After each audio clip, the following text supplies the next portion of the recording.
ఇదిగో అబ్బాయి, టాక్సీ కడతావా? ఎవరిని కట్టాలి, దేనికి కట్టాలి? ఇదిగో, నువ్వు వేళ కూడా ఆడాలనుకుంటే ఈ బస్సులో మాత్రం ఆడద్దు. ముందు మీటర్. సరే కూర్చోండి.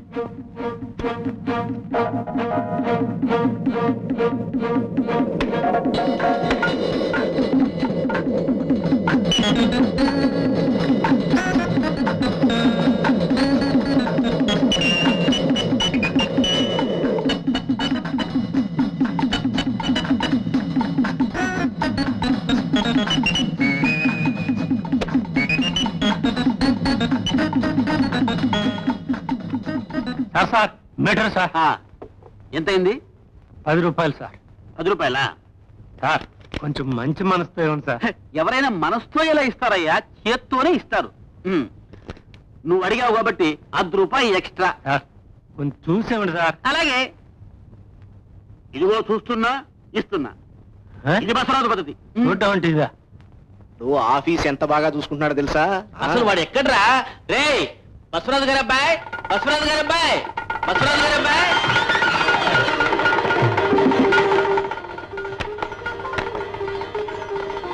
బుజ్జి, ఏమిటి ఎక్కడ బాగున్నావు? మా నాన్న వచ్చినట్టున్నాడు, నేను ఆఫీస్కి వెళ్ళాను. చెప్పను. చెప్పు. ఏ బుజ్జి, ఏ బుజ్జి, బుజ్జి. అయ్యో, ఇలా వెళ్తే ఎందుకో? వీధిగా ముందుగా ఉంది, ఆగుమని దగ్గరే మా నాన్న ఉన్నాడు, అందుకే ఇటు వెళ్తున్నా. మీ నానంటే అంత భయమా నీకు? భయం ఉంది, అందుకే మేడ నుంచి దూకుతున్నా.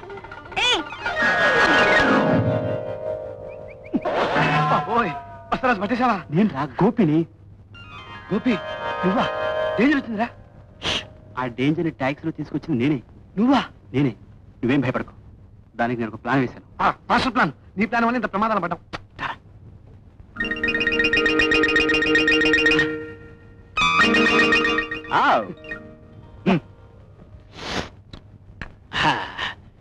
ఎంత పిలిచినా రాడేవరా ఈ బసవరాజు గారు అబ్బాయి. వాడికి ఏమైనా ఘోషానా? అమ్మాయి రాసా? ఏంటండి? ఇలా రామ్మా. అమ్మాయిరా, నీ కోడలు బసవరాజు మావయ్యమ్మా. నమస్కారం అండి. రామ్మా. చూడు, బుజ్జి ఎక్కడమ్మా? ఆఫీస్కి వెళ్ళాడు. ఒరే, నేను చెప్పలా పని అంటే వాడికి ఎంత శ్రద్ధ అనుకున్నావు? ఒరే, నువ్వు స్నానం చేసి రెడీ అయితే ఆఫీస్కి వెళ్ళి అబ్బాయిని చూడొచ్చు. అలాగే. ఎలా ఉందా నా ప్లాను? నీ ప్లాన్ ఇప్పుడు నీకు బెటర్ గానే ఉంటుంది. నాకంతా ముంచుతుంది. నేను చెప్పినట్టే ఏం భయం ఉండదు.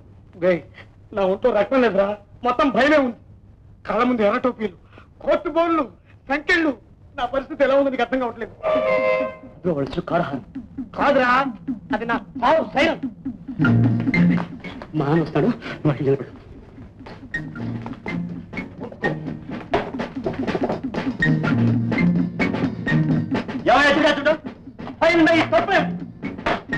ఎంత తేడా వచ్చో తెలుసా? 93 పైసలు. ఒక్కొక్క పైసా మన్నపతి గారి ఒక్కొక్క చెవడ పుట్టాయి. ఆ చెవడ పుట్టు మీరు సార్, నాకు టైం లేదో, చాలా బిజీగా ఉన్నాను. ఏమయ్యా చెడా చూడం, నీకు ఎన్నిసార్లు చెప్పాను పని అంటే దైవం లాంటిది, ఎంతో భక్తిగా చెయ్యాలి అని. బసవరాజు గారు అబ్బాయి, నాన్న బాబు, నాన్న నువ్వు చేస్తున్నా ఇప్పుడే. నేను ఈ పనిలో మిమ్మల్ని గమనించలేదు. నేను ఇప్పుడు చాలా మారిపోయినా. నాకు ఇప్పుడు పనే తల్లి, తండ్రి, దైవం అన్నీ.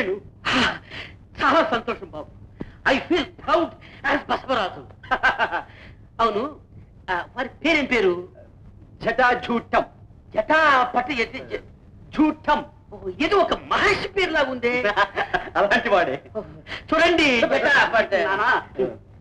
అమ్మ కులాసైనా దానికేవరా, అది బసవరాజు పెళ్ళాం. She's my wife, your mother. My mother. అవును బాబు, నువ్వు ఇంత శ్రద్ధగా ఇక్కడ పనులు చూసుకుంటున్నావు కదా, మన ఊరికి వచ్చి మన ఫ్యాక్టరీ నువ్వు ఎందుకు చూడకూడదని. అయ్యయ్యో, చేస్తున్న పని మధ్యలో వదిలేస్తే పాపం మంగపతి మావయ్య కీర్తి శిక్ష అయ్యే ప్రమాదం ఉంది. అయితే వదిలేదు. అయితే మరి మన రాధతో నీ పెళ్లి విషయం ఎందుకంటే ఇప్పుడు ఆఫీస్ టైంలో కుటుంబ విషయాలు మాట్లాడితే ఇవాళ జడ చూడడానికి మనం లోకు అయిపోతాం. రేపటి నుంచి వాళ్ళు కూడా కీర్తనాలు, పంచదార, రేషను, పెళ్ళం, పుట్టిలంటే తెగ మాట్లాడుకుంటారు. మనం వాళ్ళకి ఛాన్స్ ఇవ్వకూడదు. Perfect correct. ప్రిన్సిపల్ అంటే ప్రిన్సిపలే, పద్ధతి అంటే పద్ధతి. I feel proud as Basavaraju. Your my son. Very good, very fine. వస్తారు జట పట్ట. ఆయన పేరు పేరు జూట, జటా జూటం గారు. మేము వస్తాం. రాలేనా? టాటా నాన్న, టాటా టాటా. నేను జట చూటన్నా నాకు తల వాచి చివాట్లు పెడతావా? నా తిట్లని నీకు దీవెళ్ళరా?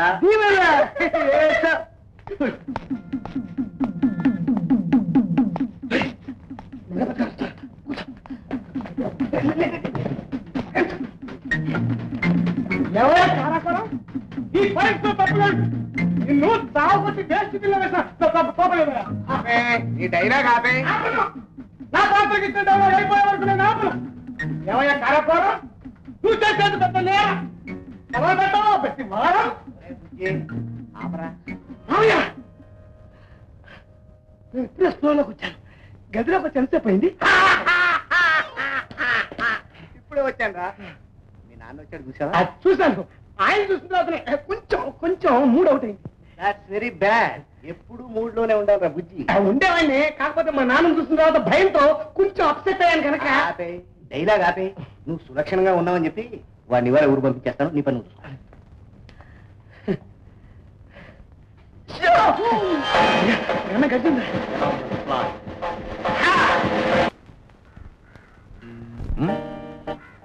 చెల్లెమ్మ నేను కాల్లో పడి చచ్చిపోతున్నాను.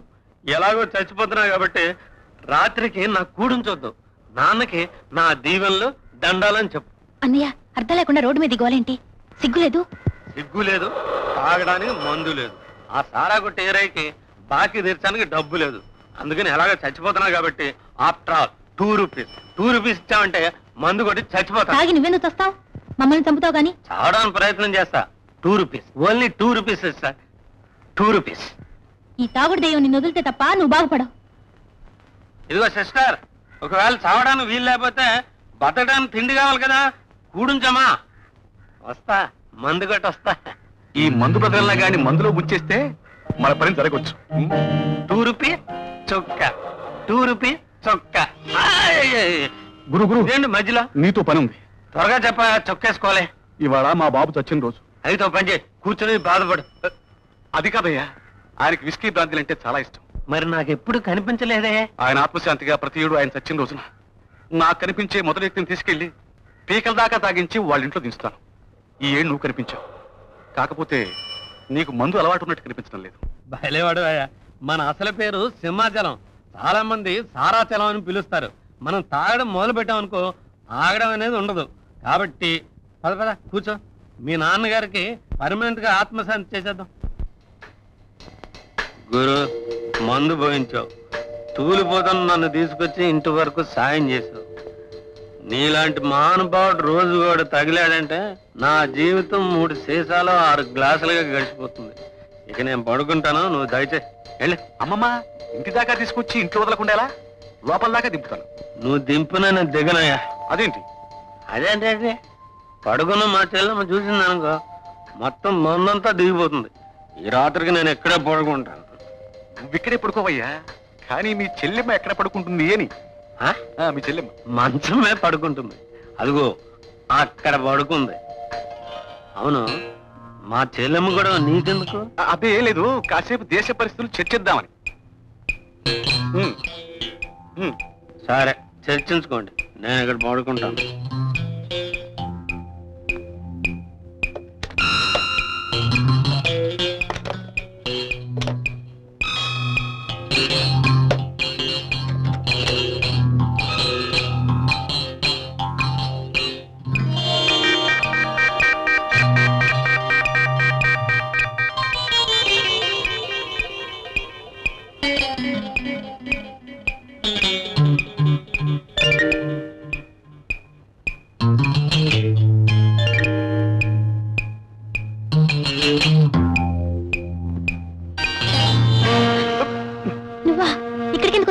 నేనే నిన్ను తలుచుకుంటుంటే నాకు నిద్రే రావటం లేదు.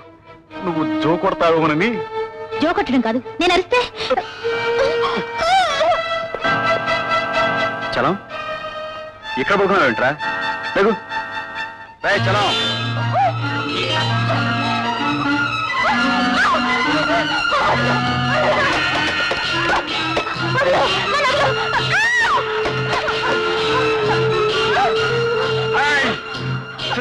పక్కడు, నీకెంత ధైర్యం రా నిన్ను.